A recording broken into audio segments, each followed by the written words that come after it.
I will talk about how can you fix this problem on your design home app. So all you have to do, so you just click here on settings, then it's going to take you to this list here, then you just it's going to show for you like this, then you go down here, so you keep going down, then you click here on apps,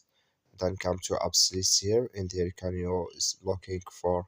here can you looking for here your design home, or just click here on search, so then here add design home, so just add it here and you click on it, then it's going to take you to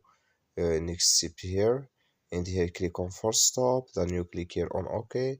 so then you go down, click here on storage, then you come to storage list here, just click here on clear cache, then all you have to do,